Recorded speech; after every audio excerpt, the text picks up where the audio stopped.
pas une pareille déclaration. C'est donner tout simplement une opportunité wala une fenêtre à tes adversaires après bu subaa ñu am lu ñu la ciy attaqué. J'aurais préféré que mu bañ a wax quand même que ni moom bu ñu paree ci moom dootul politique. Tey jii gis nga ni adversaire am yi moom lañ jël tey jii def ko arme pour wax ni moom moo actionné li nga xamante ni mooy la justice. Moi je suis parfaitement d'accord avec vous, les hommes politiques sont justiciables. Que nga nekk Farba Ngom que nga nekk Macky Sall que nga nekk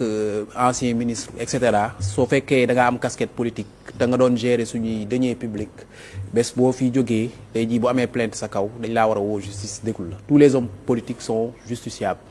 Dans le cas de l'affaire Farba Ngom on ne peut pas parler de reddition des comptes. Dégg ngeen ko mu ne moom mosul gérer ay deniers publics. C'est sa défense d'ailleurs. Mais c'est une plainte comme ni ko docteur waxee léegi boo xamante ni ci CENTIF la jógee CENTIF bu plainté tey jii bu soupçonné ay transactions financières ñoo am te xaalis bi nag li ci ëpp suñu trésor public quand même la jóge muy xaalisu askan bi dem ci ay comptes yoo xamante ni war nañoo vérifier lan moo tax tey jii xaalis trésor public dem ci compte yooyu ak lan la ñu liggéeyal askan bi ba suñu xaalis ñu war leen koo jël leen ko jox. C'est principalement ce dont il s'agit dans l'affaire Farba Ngom et Tahirou Sarr. Et on a aussi convoqué Tahirou Sarr ba léegi dégguma kenn ku jóg protester ni c'est une machination politique. Pourtant Tahirou Sarr c'est un homme d'affaires. Peut-être ñëpp ñu bëri defoon nañ ko jege ñaale ki nga xamante ni mooy ancien régime bi. Et je pense que ci semaines yi wala mois yi nga xamante ni ci lañ jëm dina bëri ay dossiers yoo xamante ni tey jii dinañ ko politiser. Parce que suñu waxee reddition des comptes mooy ñi fi nekkoon te rapport yi épinglé leen ñu war leen woo justice. À chaque fois nag bu fekkee dañu war a convoquer benn député actuel député wala ancien ministre ñu ne le dossier est politique moom laa doon wax fii démb le représentant de Taxawu Sénégal boobaa réew mi dina bëri ay dossiers politiques te dina bëri ay polémiques te pour man actuellement réew mi soxlawul loolu. Moo tax fi may woowee ñoom docteur Mbodj ak ñëpp ñi nga xamante ne ñoo nekk ci régime bi mooy bu ñu mënee bañ a wax lu moins ci li nga xamante ni mooy dossier politique yi. mooy dossier yi nga xamante ni mooy dossier judiciaire yi du moins. autant pour moi loolu mooy gën que mu doon premier ministre que mu doon président de la République que mu doon. ministre amuñu sax pour wax ci. Parce qu'ils ont y a les institutions yoo xamante ni teg nañ ko fi ay structures yoo xamante ni pour loolu la. teg nga fi le pôle judiciaire financier installé nañ la haute cour de justice. Ils sont là pour ça, pour gérer, pour mettre en accusation les anciens ministres, pour convoquer les anciens ministres ak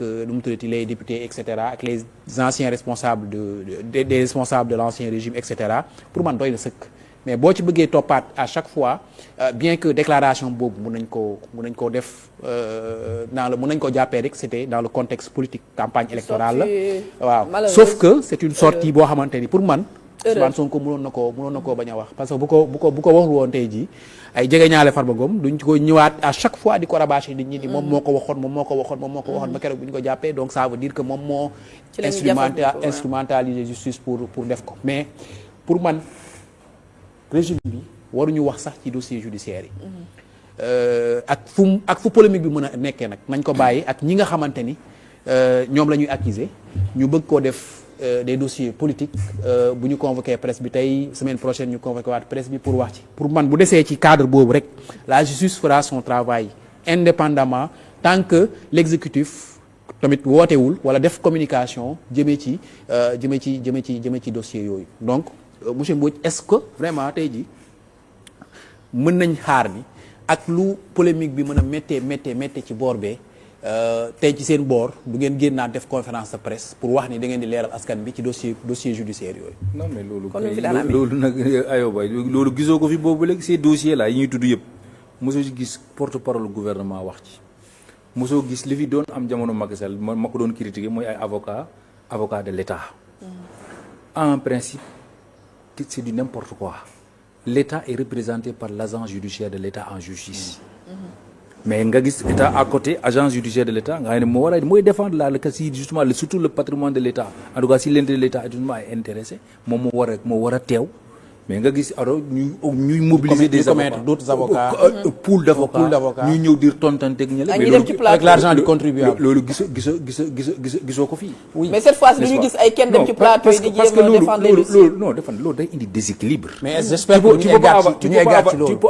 peux avoir le parquet, le procureur de la République qui est censé représenter la société, mais dans son action justement tu vois dañ koy accuser, il prend fait et cause pour le pouvoir, pour la plupart. Alors après nga am agent judiciaire de l'État nga ñëwaat créer waat des avocats de l'État, mais ça déséquilibre même d'ailleurs l'équilibre du procès. te loolu moom moo fi doon am jamono Macky Sall, loolu gisoo ko fi, man gisuma fenn foo xamante ne benn groupe boo xam ne dañu tuddee ay avocats de l'État donc ñu ñëw alors donc ne dañuy défendre donc dans ces dossiers là donc voilà à l'État.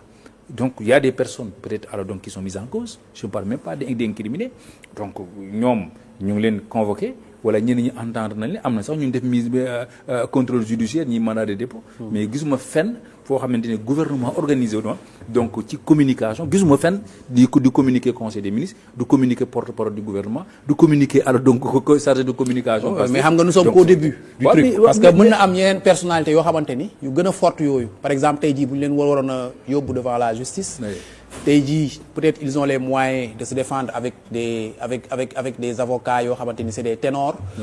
ñu ñëw peut-être ils ont les moyens aussi d'organiser une propagande médiatique pour seen cas. yu war a pousser état bi comme le régime passé pour mu constituer waat un pool d'avocats sur le contribuable, sur le dos du contribuable. loolu laa wax ne loolu man pour man en tout cas en tant que juriste je l'ai discuté avec des promotionnaires avocats. mais ça cette institution d'avocats de l'État, moi ça me dérange. Il y a le procureur là qui est là pour protéger les intérêts alors donc de l'État, de l'intérêt justement donc des citoyens, donc qui a la possibilité alors donc de poursuivre, alors donc voilà, d'incriminer et demander peut-être alors de lever des immunités. Donc mais loolu kay lu ñu doyati leneen bu nekkee wax nañ ne diw mi y a un rapport ñu transmettre ko procureur traité ko da ko jox suite. léegi nag lan la état di organiser wu ci Ghana, man j'ai pas vu en tout cas au niveau de l'action de l'état ñu def benn actualité par rapport li nga xam ne moom mooy xew. Je sens une neutralité totale et c'est ça qu'il faut, donc justement benn équidistance par rapport à ce qui se passe te loolu moom moo war. mais li ñu xewaloon jamono ji ay avocats de l'État dossier bu am nga gis benn pool d'avocats, mais loolu pour man c'est véritablement donc xaw ma nan lañ ko tuddee, mais loolu pour man c'est pas kii. donc c'est pas conforme, c'est pas orthodoxe. Alors docteur Mbodj, gis nañu jamono ji l'opposition ñi ngi rassemblé wu di boole seen doole pour doon benn, notamment ak front bu bees bi mooy front pour la défense de la démocratie ak la république nga xam ne Khalifa Ababacar Sall moo ko jiite, opposition bi di dajaloo au moins moment gis nañu parce que dafa mel ni réalité étatique da leen dab, parce que fu mu toll nii ci biir parti bi saf na sap am na ñoo xam ne ñi ngi génn di ñaawlu luñ leen beree, dañ leen xaw a beddi, dem nañu ba tey sax l'information bu ñu am mooy soxna Oumou Diallo ba nekk fee ne ca États-Unis xam ne bokk na ci ñuy xeex bu am solo foofu no au niveau des États-Unis ci Pastef samp fa, bu ñu fàttalikoo pétition bu mu defoon nga xam ne Macky Sall dafa waroon am benn conférence bu waroon présider, tey mu dem wax ni dafay quitter les instances de Pastef. Donc est-ce que mën nañu wax jamono ji Pastef n'est pas fragile wala fragilisé wu ni ko état? Non, moi je pense pas que Pastef mën a fragile, ça quand même c'est trop dire.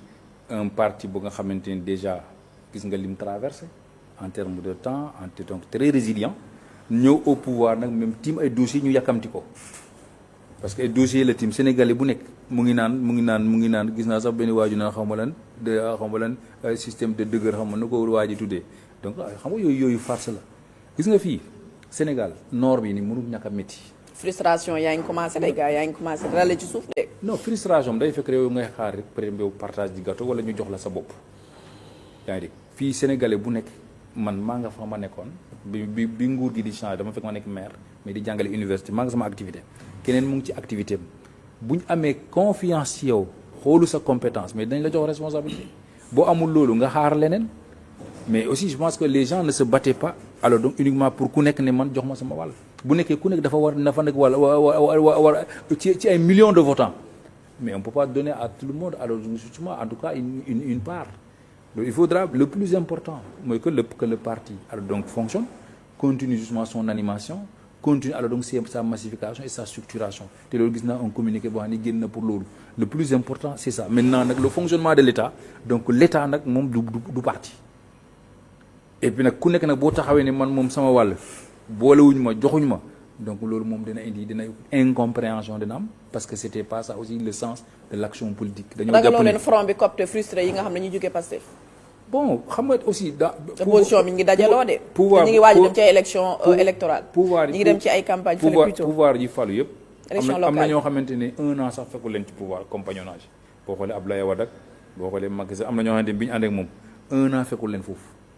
parce que xëy na am na lu ñu yàkkamte xëy na am na lu ñu ñëpp nañ ayant droit la ñu woon par rapport à quelque chose donc et cetera am nañu aussi il peut avoir des vues divergentes naturellement